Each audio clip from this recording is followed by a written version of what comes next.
have a feeling a lot of you want information on Measure A, and that's why you're here. Here's how I'd like to do our presentation so that both of our speakers have the opportunity to keep their thoughts in their head, do the presentation as they expected, and probably answer most questions if they're allowed their flow. So I'm going to say, please, no questions during their presentation. You have a lot of handouts in front of you. Turn them over, some are blank. If you have a question, write it down, because we are going to have questions. Simply not during their presentation. We are going to let our City Attorney, Gary Geuss, present first. We are not taking a break for questions after that. We are going to let our District Attorney, Mike Hestrin, present second. The reason is you may hear some things that are going to stimulate you to want to change your question. We're going to better utilize our time. So after they have both presented, if it's okay with both of you guys, I'd like to have you just both stay at the front of the room. We'll open up the floor for questions. You may direct your questions to whomever you would like the answer.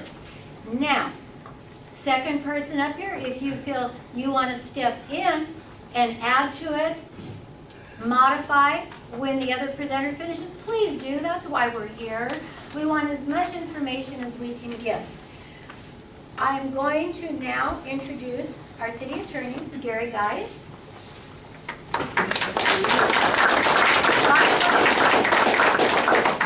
Both of these offices were here several months back, and by popular demand were invited back because I had so many requests to have you both return. I turn it over. Linda, answer red, yellow thing. How much time? 5 minutes. Can you do it in 5 minutes, or do you do it in a little more? That's good. Because I think when we get to the questions, that's where we're going to really use our time. Absolutely. Okay. Well, thanks for having me back again. I guess it's been three months since I was here last, and I enjoyed being here the last time. And you may have more questions, you may have the same questions, but let me try and do a synopsis. Measure A, like Measure B, was voted on by City Council. And it is voted on by City Council to come before you, the residents of Riverside, to decide which way you want to go. One thing I need to clarify from the agenda is it says that I'm here to ask you to vote in favor of Measure A. That is not true. I am not here to do the politics on this. I'm here to give information. You choose to do what you want to do. If you decide to vote no, vote no. If you decide to vote yes, vote yes. That's your decision. And after considering all the facts, you'll make it. So I'm not here to go one side or the other. I'm here to hopefully answer some of the questions that you have that have come up. What is Measure A? Measure A is entitled to give the authority to prosecute misdemeanor crimes to the city attorney. This is new for the Inland Empire, but it's not new for Southern California. There are 12 cities that currently prosecute all misdemeanor crimes. There are 10 in the county of LA County. There's 1 in Orange County and 1 in San Diego County. And right now, as we speak, because of what Riverside did at the beginning of the year, Huntington Beach in Orange County is in talks with their district attorney to do exactly what the other 12 cities have done. And that is to prosecute community crimes, community misdemeanors, the kinds of crimes that you all know about that are in your neighborhoods, that you come before here, and you have Lieutenant Huntsler here. You love Lieutenant Huntsler, and that's because you can tell him about the crime that's going on in your neighborhoods, behind your businesses, what's going on. And you feel, as you said, it is the connection that you have to law enforcement and to the city council, and it's a way of communicating directly. If this passes, if the voters vote for it, what the vision is to put city attorneys in the local policing centers, to put city attorneys in the RRR meeting every single time you have a meeting, along with your police representative. So if you have an issue that comes up, they will be able to possibly solve that problem. It's not something that is done traditionally by a district attorney's office. Why? Because there isn't a sufficient resource base for them to do that. They are a vertical prosecution unit. They police, arrest bad guy, they take it to the district attorney for filing, they file, and then they prosecute it up through the courts. That's what they do. A city attorney and a city prosecutor can act on a more community level to figure out what a problem is and try to intervene in the problem before it results in an arrest. Perhaps it'll result in an arrest and then they take that through the court system, much like a DA would do. But the key is to get into the community level and to try to solve the problem. You all know, you all like community policing. You've had it here for a lot of years. They have that in a lot of other cities, in a lot of other counties. And what this is taking and giving another tool to RPD to be able to solve the problems in the community. When I was here last time, Lieutenant Hutzler, who at that time we hadn't spoken about this, and someone from the audience said, "What do you think of this?" And he said, "It seems to me that the more eyes you have on a problem, the better chance you have at solving the problem." That's a perfect synopsis of what this really does. The more eyes, the more resources you have, and this is at a local level, the better chance you have of solving a problem. Whether it's prostitution, whether it's lewd conduct, whether it's theft from a vehicle, regardless of what your problems are in that low community type of situation, the more resources going to that can only be a benefit to the community. And I dare say that the district attorney, probably when he makes a budget presentation to the Board of Supervisors, he argues that if you only increase my budget, if you give me more resources, I can do more. I can reduce crime, I can do a better job, just give me more resources. What we're saying is, let's take those resources and put them at the local level. The same level that Lieutenant Hutzler is here representing himself to you, or his mentor or mentee will after this week, but they will be here listening to you. That's on the local level. That's why you've got council members that are here. Every single meeting, they're around. They're giving you a direct report. And that is some of the information on this. If you need another minute or two, if you have more to say, feel free to take it. And we're going to do the same for our district attorney. I respect your time constraints, so the district attorney can go. Our district attorney, Mike Hestrin. Thank you for having me. It's a pleasure to be here with you. You know, I'm going to tell you what I think about Measure A, and I'm not constrained in the same way Mr. Geuss is. I think Measure A is a bad idea. I think at best, it is a tremendous waste of taxpayer resources. And at worst, it's going to make public safety, it's going to jeopardize public safety, not make it better. So let me tell you about why I think it's at best a waste of taxpayer resources. What Mr. Geuss just described sounds good, sounds, put people at the local level and have them be in community meetings. That's great, but they can do that now. Amen. They could just do that without building a brand new prosecutor's office. The reality is, why not put city attorneys with their current power, which is to prosecute municipal code violations, put them in and do exactly what his goal is. The other thing is that we're more than willing to help and partner with Mr. Geuss to accomplish some of these goals. But you can't build a whole new prosecutor's office unless you can justify, unless you can make the case. So what is that case? Where has the district attorney's office not done their job? Well, here's the facts. There's 6,000 misdemeanors we're talking about. So if Measure A passes, the city attorneys will take all the misdemeanors, not some of them, not just the ones they want. They'll take all of them by law. That's 6,000 cases a year. It's going to take a tremendous workforce to accomplish that. So you're talking about, I believe that the estimate given by the city attorney is grossly underrepresented. He says $2.5 million a year. It's going to cost just that in salaries. But that doesn't begin to take into account investigators, victim advocates, case management systems, all the infrastructure that we already have and that we provide for the residents of Riverside at no additional cost to the residents of Riverside. So you're going to be stuck with a bill for building this new prosecutor's office. And then the worst part of it, will you get better results from that? Will you get better results? Will the outcomes be different?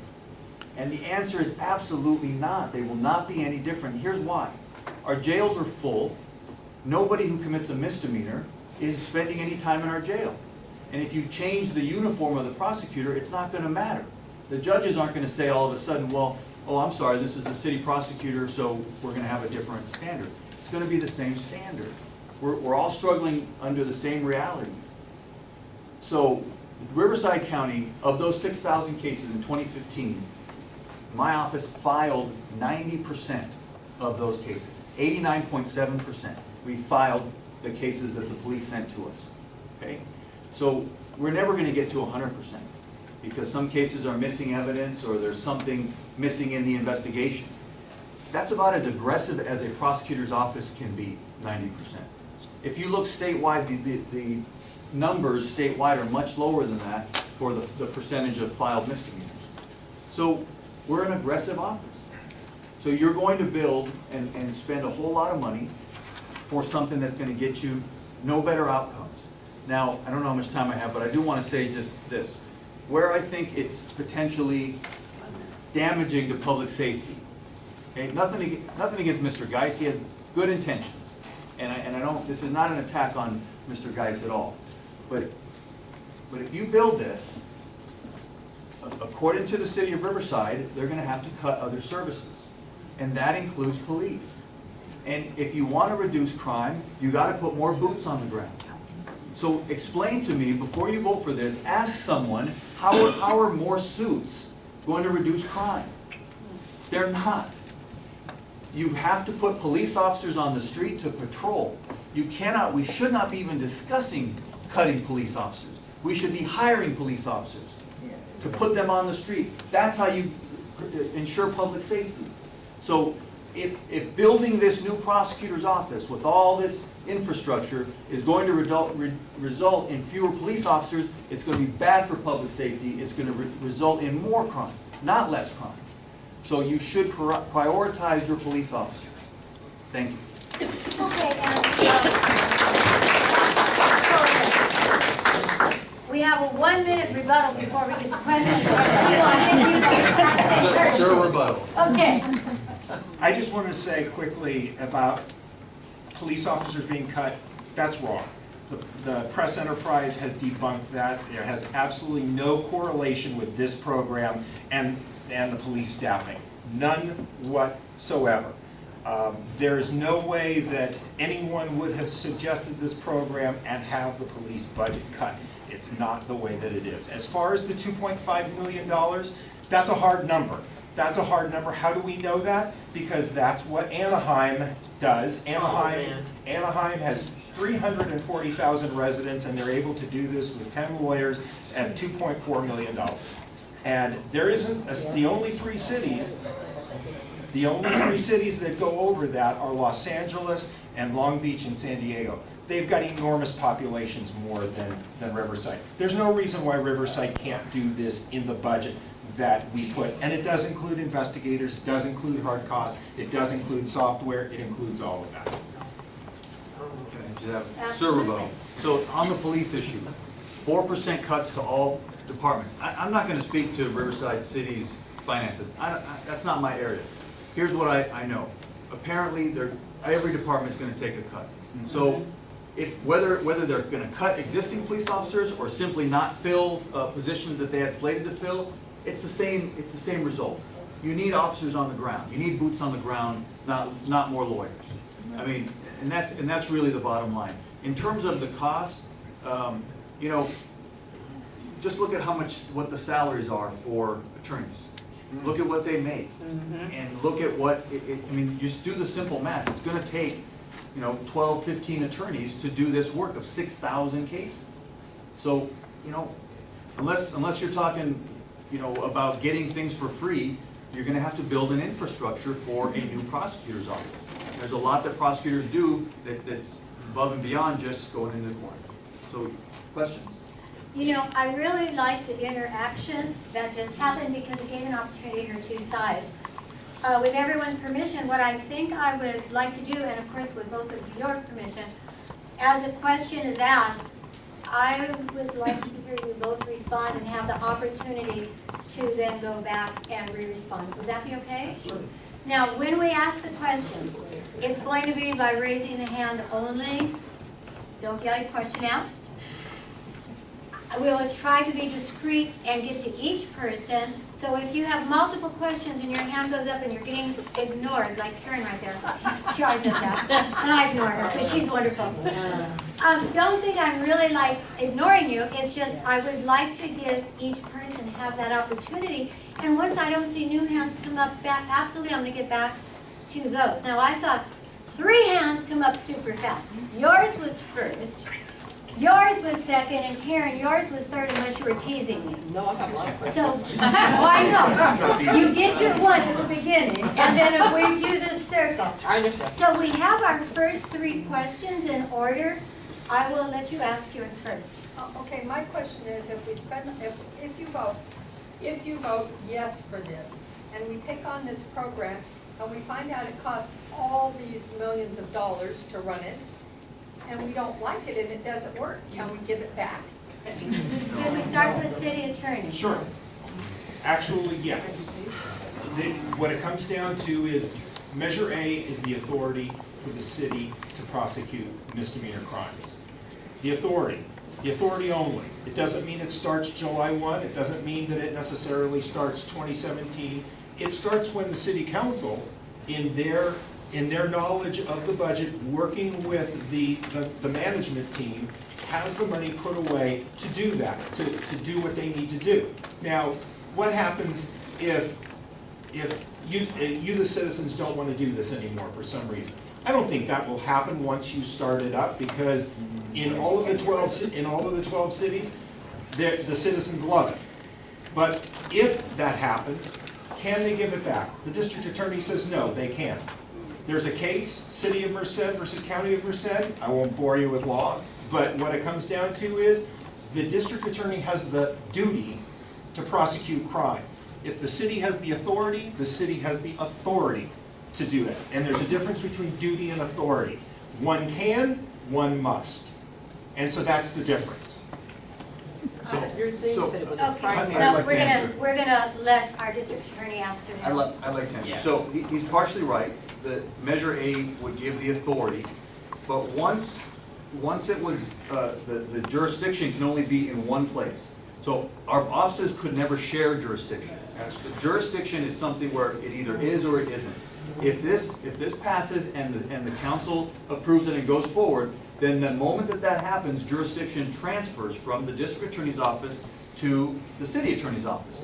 And if after that, the citizens decide, this is too expensive, we don't like it, we want to go back, there's a problem. Now you have to go back and do another measure. Or the city could contract with the county to provide these services. But then you would be in the position of paying for something that you previously were getting at no extra cost. So it's complicated to answer the question. It's not as simple as we give it back. What's going to happen is the taxpayers are going to be stuck with an enormous bill. That's the problem. Would you like to respond to that? And I can't put it more simply, that is just not true. It's just not the case. Law is settled that in fact they can't charge for services that they're obligated by law to prosecute. That's just not the way that it is. Language said it was And your any primary. responses, should we go to a different question? Sure. Okay, so you've heard 2 responses. You can think about them. You could either follow on to this or a new discrete Well, question. it's all kind of the same thing. I love the idea of everybody that does something wrong, and ding dang, you get in trouble for it. But in reality, I work with the homeless, I've worked with the homeless for 15, 20 years. These are all three strikers, these are all some serious offenders, and they laugh because they could get popped for stealing whatever, and they get kicked, they get a Fed kick, they're home, they're back at the river bottom. Could I hear a question? Yeah, I'm getting there. I'm Okay. getting there. Where are we gonna find room for misdemeanors? I mean, our jails are already, we're kicking out serious offenders because they're not violent. I mean, you know, drug sales, trafficking, the whole kit caboodle, they're just getting kicked out. What happens? I'm understanding, pardon my ignorance, I'm just not understanding why we need something else to muddy up the waters that it's already. Who pretty would like to muddy. respond I'll first? start this I'm one. sorry, I'm No, it's. No, that was It's a- good. It's a very good question, because you need to ask yourselves, why are we building a new prosecutor's office if we're not gonna get a different outcome? What are the outcomes right now that you're getting? You're right. For misdemeanors, we can't keep them in our jail. Riverside County has 3,000 jail beds, the lowest in Southern California per capita. We need to make changes in terms of building jails. And I'm the first one, and Prop 47 and AB 109 have put a bigger strain on us. I'm the first one to admit that. We are struggling with these laws. But the answer is more police, more jails, alternatives to jails. The answer is not another prosecutor. What's another prosecutor gonna get you? It's the same courts and the same jails, so they're gonna get the same Fed kick. And I would respond to that therein lies the traditional thought of a prosecutor. There's no difference between a city attorney and a district attorney, it's same jails, lack of jail space. That's assuming that you're gonna throw up your hands and say, well, there's no jail space, so we might as well just deal with the system that we've got. I believe that a city prosecutor and the city prosecutors here in Southern California do everything they can to try and solve a problem without the need of an arrest. If that means cleaning the trash out, or if that means putting cameras up to discourage vandalism or dumping or anything else, that is a solution to a problem that doesn't have to do with a direct arrest. That doesn't have something to do with, well, let's throw them in jail. Let's prosecute this crime. Yeah, there's no jail space, so we can't solve this problem, and what can a city prosecutor do anyway? Well, what a city prosecutor can possibly do is try to work with other agencies, try to work in ways that are different from a district attorney. Last week, I was talking with a city prosecutor in Santa Monica. They have a really, really specific homeless problem in Santa Monica. And what they do, and they don't have a situation where the city prosecutor says, well, you know what, there's not jail space. They work on the problem. They work, and you know, the district attorney said, well, the city attorney can come in here, and the city attorney can do this on Riverside municipal types of laws. The sad truth is the courts have an importance pecking order. Felonies do and should come first, and they always do. Then misdemeanors down the road. And then at the very bottom are RMC section violations. Sometimes we don't even get to see them because the court has already dismissed them before we show up in court. That's how little they think of it. So the reason why it's important to have a state penal code section to go behind is you actually have more power with the courts to be able to work a solution to it. And that's what the city prosecutor method does. The Santa Monica city prosecutor works with trespass penal code sections, anti-camping ordinances, and they do it, they document over and over again, because those homelessness is not a crime. It cannot be, you cannot, what? It kind of is. No, a status of home is not. With 75 I'm telling you, it's against constitutional law to actually go against the status of a person. But what you can target is the crime, the criminal conduct that's associated with it. And if you document the particular crimes over and over again, then you have a chance of success. It is a tough road, but it's one that if you're going to be community prosecutor, you have to be willing to take on. And that's our case for if you wanted to do Measure A, then you can do Measure A. Linda, Mr. Geuss, took how much time? 5 minutes left. I want to comment, yes. So it's not true to say that the district attorney's office only does traditional. We have a crime prevention unit, we have a collaborative courts unit, we have started in the city of Indio a homeless court. So we are very much on cutting edge in trying to reduce homelessness. In the city of Indio, in 2013, they had 256 unsheltered homeless. After our pilot program last year, the last count was 46.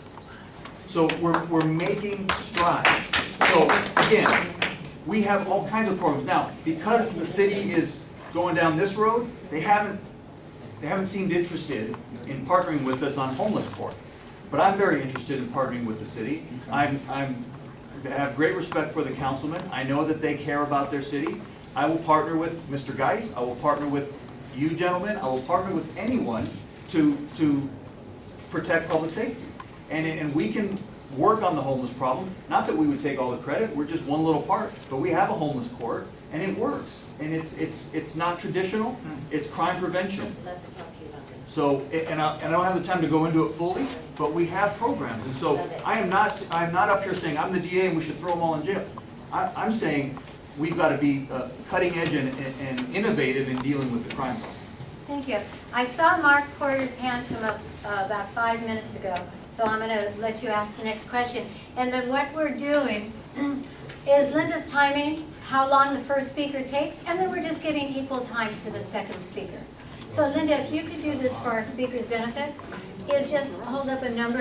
So would you like to address this next question? Sure. However long Mr. Hestrin takes, let Mr. Geuss know so he knows the time he has. So Mark Porter, go ahead. In all fairness, I have to look at what we have as assumptions and we have facts.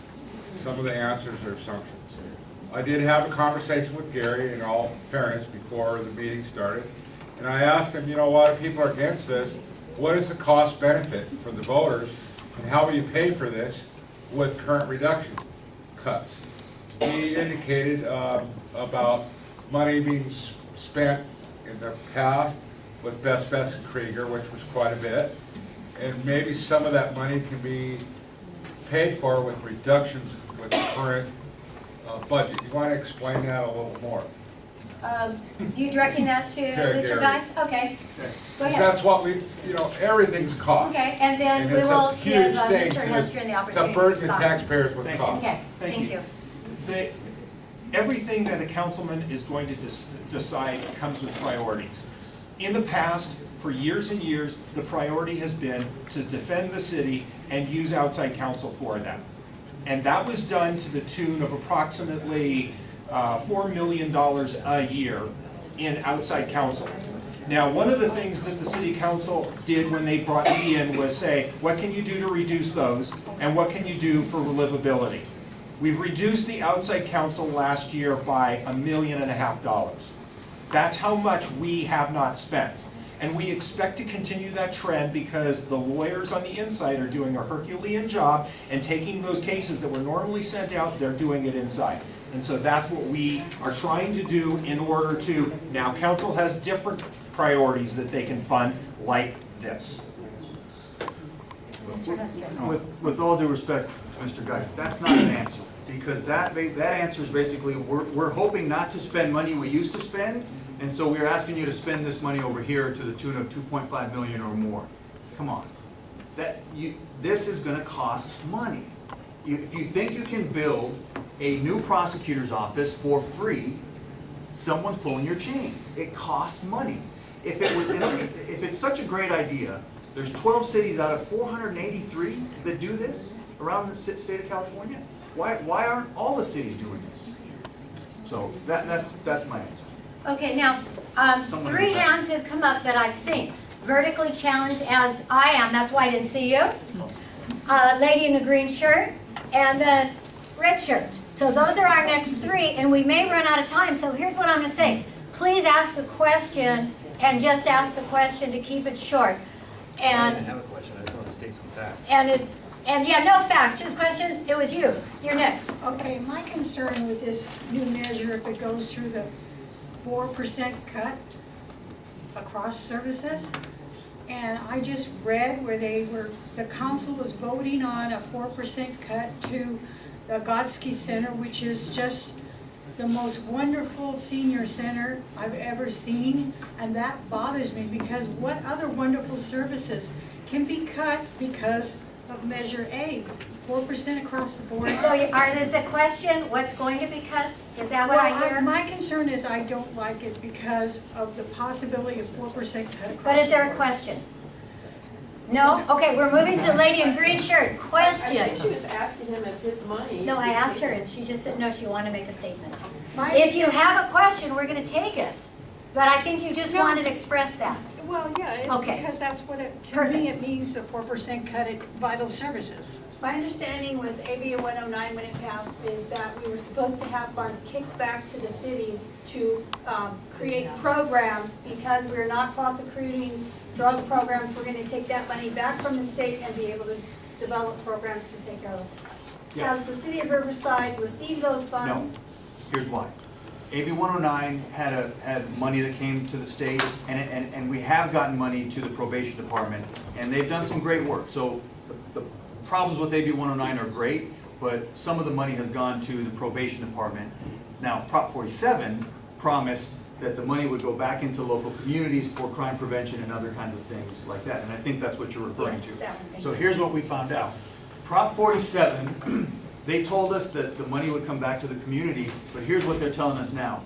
They're telling us that the savings for not prosecuting these kinds of crimes is going to be held by Sacramento, and that we, the communities, are going to have to apply for that money in grants. Yeah. And that is nonsense. And that is another reason why I was so opposed to 47. You know, they haven't, it's been a bait and switch. So, you know, it sounded good. They called it the Safe Schools and Communities Act, but it's not working out. We're not seeing any of that money. And that's really too bad. Well, the only thing I have to say to that, because that really is more an answer for Mr. Hestrin than for me, but let me just say that AB 109 and Prop 47 are the exact reasons why their office has been overburdened by particular cases, because people that would be in jail on felonies were bumped down and bumped out, and now they're out in the communities. That is, in fact, what we are trying to look at. And this is a kind of a, I mean, it's useful, it's informative, but it's not meant as far as, I mean, I have never said that the district attorney's office has not done a good job. What they have is a fundamental lack of resources that almost every district attorney goes through and has.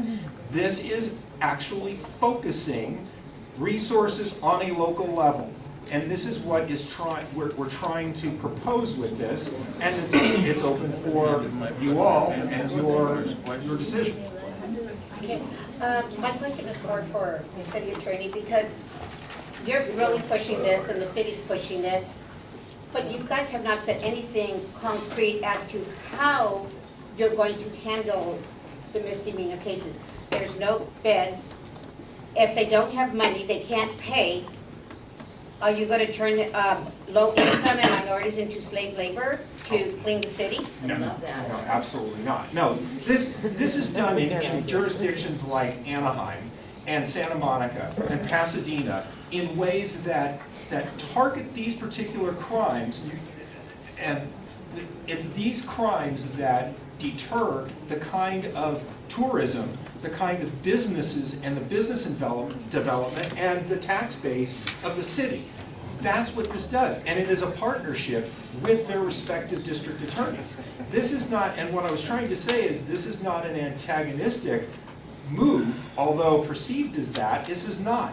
This is, in all of the cities that use this, and yeah, there are 482 cities, and some of them have 12 residents in them. There are very small cities. Cities like Rubidoux, they're not going to invest in a city prosecutor. You have to be a particular size to make that worthwhile. But there are, whenever you put resources in behind something like this, you're going to get results. They get them in all of the cities that do this, it succeeds. it succeeds. Can I comment on that Yes. question, just before you go to another question? Yes. So I want to be clear with you on something. The district attorney's office has not, we're not saying that we don't prosecute certain kinds of crimes because we don't have the resources. That's not happening. We're prosecuting all the cases that come into us unless we reject those cases for evidentiary reasons. But we have not said we don't have the resources so we can't prosecute, trespass or this or that. Haven't said that. So do we have high caseloads? Do we need more resources? Yeah, we do. We've been, since I took office, we've been allowed to do some hiring after many, many years of no hiring. So last year when I spoke to the Board of Supervisors about the budget, yes, it was as bad as it's been since I was a district attorney, deputy district attorney. But since then, we've pushed hard and said we do need to bring in some resources, and we've been allowed to do that. So we're not out of resources to where we just can't get to your case. That has not happened once. Okay, now, let me just tell you this. This is the point where we were ending this part of the program. Interest is so incredibly high. If I take 3 more questions from 3 people whose arms have been in the air, will the rest of you stay to listen to our candidates for supervisor's office? Okay, I'm saying yes. Don't you be walking out the door and we're through. Steve, yours isn't one of them because I'm trying to get all discreet people. Don has had his hand up since we began. Against the wall, and then purple top. So that's you. Yes, Don. This question is to you. From what I understand, this measure has come about in large part because of quality of life issues. I have called the police department for graffiti several times on different times. Also, a man urinating in front of a laundromat when children were present. They tell me it's a low priority call, and the cops do not come out. So my question is, how does Measure A address this kind of issue, quality of life issue? Good question, and how that would is if you had a deputy city attorney sitting right here that had the power to actually use the crime and use the statute for what you're talking about, they can work with the police to try to solve a problem. Whether that's urinating in public, whether that's sales of single-serving alcoholic beverages to possibly the homeless on the way home, on the route from a child on the way home from school. Whatever that solution is, they can be here to hear you and possibly, even if it's not with RPD, but it's with another city department, they can work with that other city department. My question to you is, do you think there's a chance the district attorney's office would be interested in hearing that case? Well, first I think I would need the police Could we to actually have respond. our district attorney answer? Oh, wait, that? he's trying to say something about his question. First, I think I would need the police to respond to the actual call. No, but Mr. Geuss just said, do you think the district attorney would respond to this? And I think that's the perfect Sure. time to ask I you. didn't even hear what he would do. He didn't say what he would do. We're going to go to Okay. Mr. Geuss, and then we can come back to So- Mr. Hestrin. So here's what I'd say about Mr. Geiss's answer. He has the power to do, what he's talking about is a liaison to the police. And, if community he can put a city attorney here as a liaison right now. You don't need to build a new office to do that. You can have city attorneys be liaison to the police. They're their lawyers anyway, right now. So the question that was posed though by Mr. Geuss, would the district attorney's office take that case? We take all cases that come from the police, all of them. We don't sit around and say, don't bother bringing that case to us. That's not happening. So yes, sometimes we reject a case because the evidence is missing or something's wrong with the case. That's our job. We have to be we're not a rubber stamp to the police. We're an extra layer of scrutiny. They're our partners, so we work together, but we would definitely take the case if it comes to us. Mr. Geuss, do you have any response to that? My response to it is basically, you can't be a liaison if you don't have the power to follow up on what you need to do through the penal code. That's why a neighborhood prosecutor works in all the other various cities that use it, because you've got someone that has the power to follow up the way that it needs to happen.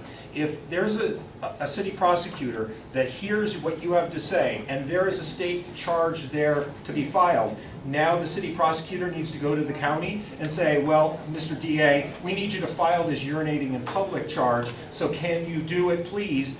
As opposed to just following through and making it happen.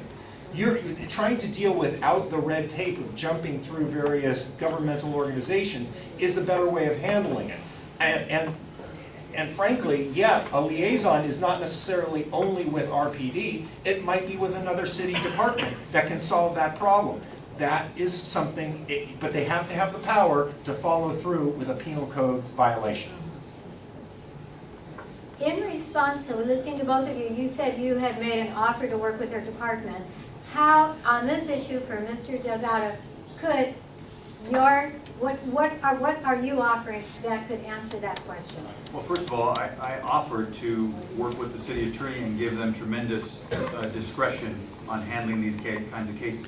But we handle these kinds of cases. Short of that, we work with the police. We have a liaison program with the police between the DA's office and Riverside Police Department. But in terms of those kinds of quality of life cases, I mean, you're right.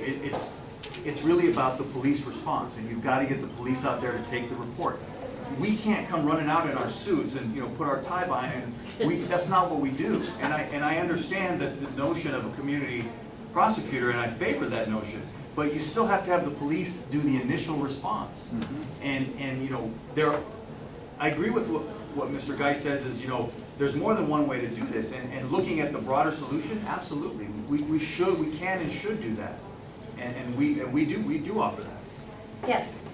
So can't we have lawyers with their lawyer speak apply for the grant from Prop 47 to put this into play instead of making us pay for it and voting with the revenue? Well, if you think Riverside gets fair treatment with the other counties, I mean, we're going to be competing with LA and San Francisco and Sacramento, so I wouldn't count on a ton of that money coming our way. That's just the reality. I wish it wasn't like that, but we absolutely are going to apply. And I want to bring that money back to this community, but I know the reality, the political reality, and LA is going to take the lion's share of it. Okay. Purple shirt. And that's it. This is our last question. You know what, can we take one more? He's been Steve, I apologize. I thought at the very beginning you asked the first question. Was I wrong? No? Yeah. Oh, then we're going to have lady in purple shirt, and you next is the last one. Thank you so much for noticing that. I'm just so used to Steve. I just thought you did. Mr. Geuss, I know since you've been hired, you have made the promise at the time you were interviewed to try and bring something forward like this. But one of the questions I have, and what kind of bothers me, is you keep saying that these 12 other cities are successful. I can't believe as educated a man as you are, even though you don't live in this area, you live in LA and such, but San Diego, you keep touting San Diego, and I can't believe that you haven't been following the stories that appeared in the San Diego Union Herald in this last week, talking about the failures of their city prosecution unit, including 12 domestic violence cases that have not been filed and now have passed into limitation. And also you mentioned the city of Anaheim, and I watched this panel interview with you and Mr. Obar, the assistant city prosecutor of Anaheim, who talks about why they went to a city prosecution unit. And he couldn't even remember how long ago it was. He said 50 to 60 years ago. They went because they were dissatisfied with the service they were getting from the district attorney's office. And I just heard you say tonight you're not dissatisfied with the district attorney. So why do you keep saying all these cities are working successfully when there's absolute failures? And the second part of that question is, why do you keep saying it has to be a prosecution unit when you're saying you can't do anything different at the court level as far as convictions or jail space or something else, but you are talking about making changes that have been done by city attorneys that don't need a court involved, that actually need to look. For example, Hewlin Place, which is our home for the homeless out of Massachusetts. That was the Riverside City Attorney's idea that was brought together with the county supervisor, John Tavoloni, with the county sheriff, the district attorney's office to try and deal with homeless issues. So the first part is, why are you misrepresenting? Why are you misrepresenting the successes? When anybody, I urge you to pull up the San Diego Union Tribune. The first appeared on April 22nd. when there's failures in these cities that you're citing? And why don't you, why do you keep saying it has to be a prosecutor when you can address, as a city, some of these issues? And you have admitted, you agree with the district attorney that at the court level, it's tough. Nothing's gonna change. Okay, first of all, I have it misrepresented. The failure in the San Diego City Attorney's Office was with a city attorney that blew the statute. Interestingly enough, that city attorney now works for the district attorney's office. So Not here. not here. In San Diego. Why do I say that is a success? Because several years ago, the city was looking to give the prosecution of their city misdemeanors back to the county. And they had an enormous turnout in City Hall chambers because they knew they weren't going to get the same kind of service that with the county that they were getting with the city. And the city immediately backtracked and they dropped the idea of reverting back to the DA, and they determined that the amount of money that they were spending on their prosecution effort was well worthwhile. Anaheim, as far as whether he said it was 50 or 60 years, I think it predated his tenure with the city attorney's office, and no one is quite sure when something is instituted like that. I know LA was 1925, but I spent 26 years in this LA city attorney's office. That program is extremely successful because of its number one client, its number one beneficiary is Disneyland. And Disneyland, it has a lot of oomph in Anaheim, and that's because it's the happiest place on earth. And if you drive down the street and try to go in Disneyland, the happiest place on earth, and you see streetwalkers, or you see vandalism, or if you get thefts from vehicles, they know that's not good for return business, and you're not going to get people coming back. So they know their city prosecutors are on the job, which is why Anaheim is extremely popular. What was the second part of your question? Well, does it take a prosecutor to, you're saying at the court level you could do no different than the district attorney, but does it take a prosecutor then to work, because we've seen city attorneys work on trying to come to solutions without having to be a prosecutor? Got your question. Yes, it does. It does because you need to have the ability to follow through in court to do the community type of solving the problem. To do it on this level, you need to have some teeth. It's the same teeth the district attorney has, but I don't believe he has the resources to come to these meetings, to go to MENA, to go to the downtown partnership, to go to the various chambers of commerce to try to solve the problem. And that's what I'm saying, the conjunction of the community level and the ability to follow through in the courts. Mr. Hestrin, any comment? You know, here's the thing, and maybe this is close to the end. So, Mr. Geuss, if he wants to be a prosecutor in Riverside, is going to have to get accustomed to making the case. And he hasn't made the case. It hasn't made the case. He can't give you a solid reason why we need to spend all this money to do this. If there was, you would have heard it by now. And so it's fluffy. There's all these kind of feel-good reasons. And I support some of the reasons that he's putting out there. But you got to be careful with our taxpayer money. And we've got to be careful what we build, because we're going to be stuck with it. And so he hasn't made the case. Steve. Okay, my question on the homeless court. Yes. Is this similar to the Veterans Court? It is. In its structure? And do you think the judges in this area would be receptive? Absolutely. The homeless court idea was started in Indio, and it was an idea of the Indio police chief. Not my idea. I don't want to take credit for it. I want to be on the record. Okay. But what we did is we partnered with the Indio police chief, and we said, what can we do? Because you're doing great with the homeless. He dedicated 2 full-time officers to patrol homeless. We set up a court where we had a pilot program, and we had 50 individuals in that court. And this is the deal, kind of like the Veterans Court. Okay. We say to the homeless, when they get picked up for a crime, because it's not illegal to be homeless. Yeah. Right? When they get picked up for a crime, urinating in public, soliciting from a median, whatever it is, we say to them, if you complete this program, sometimes it's substance abuse, sometimes it's life skills. They go through a set program. If you complete that, we'll dismiss your case, and we will get rid of all the warrants and fines and fees that you have trailing you, because someone who's been homeless for a long, they have that. And here's what we found out. Homeless individuals have all these fines and fees hanging over them. They can't get a driver's license. So even if they get their life together, they can't go to work. And so this program works because they come out clean. So here's the results of our pilot program. 50 people went into the pilot program. All 50 graduated 6 months later. All 50. 25 of the 50 were employed, and 1 was in the Air Force. So that's a good pilot. Now, is it going to solve everything? No. But it's worth doing, and I would like to bring it to Riverside, City of Riverside. Now, I said that Steve, you'd have the last question. Karen Wright, which I didn't realize, came to this meeting all the way from downtown. She has one question, and she has 10 questions. And I told her she could ask one.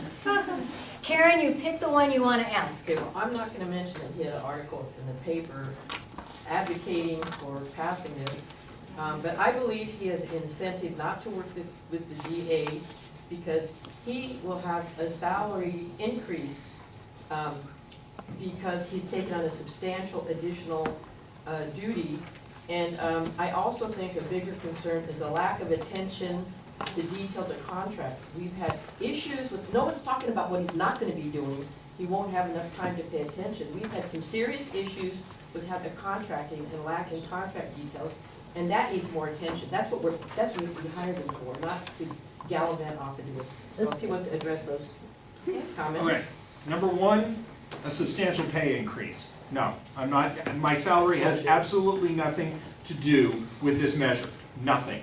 So it doesn't, well, it doesn't, Karen, I'm sorry. You will get a raise if this passes. No. You have an incentive. No. Oh, sure. Oh, don't give me that. No. So that's number one. You will get a raise. There is no salary increase with this. As opposed, now when it comes to the attention to other matters, the lawyers that are working on the other matters are not going to be devoting their time to criminal matters. That would be unethical. You have to have a wall between civil law lawyers and criminal lawyers. And so the criminal lawyers would be brought in, thus the budget of $2 to $2.5 million that I said. The infrastructure is there, and you're not going to have a dilution of any of the other work that's done with the city attorney's office. Mr. Hestrin. You know, we have about 25 attorneys that work on misdemeanors. Some work on just misdemeanors, and some work on felonies and misdemeanors. So, for example, you have all kinds of special prosecutions, and they do misdemeanor cases as well. So with the district attorney's office, here's what you get. You get an office that is doing its job filing 90% of the cases that come to us is on the misdemeanor level, and you get established infrastructure, and you get experienced attorneys to do this. You get experienced attorneys that they do felonies, and they also do misdemeanors. It's not true that they don't care about their misdemeanor cases. They do care about their misdemeanor cases, and they push those cases just as hard. That was our last question, but there is something I think is important that you addressed, because it was the first statement you made that you cannot ask for support or endorsement for a measure. Karen is saying that there's a large editorial in the press enterprise where you supported this, and I'm a little confused. Okay. The editorial that was in the press enterprise ended with Riverside residents have their decision which way Riverside. You can vote for it, you can vote against it. I'm trying to give information as to what it means, what a vote yes means, what a vote no means. And in the final analysis, it's which way Riverside. This is democracy. It is democracy. You all get to decide, and that's not me to push. It wasn't impartial. And before we finish, any closing for you, Mr. The last thing I would say is I've heard some people say, well, we're not asking you to fund this, we're just asking you to give us the authority, and maybe we won't even fund it. And that's just a terrible thing to ask citizens to amend their charter unless there's got to be a compelling need for it. And if there's not a compelling need, if they can't make the case, don't amend your charter. It's dangerous to do so just to see if you can do it.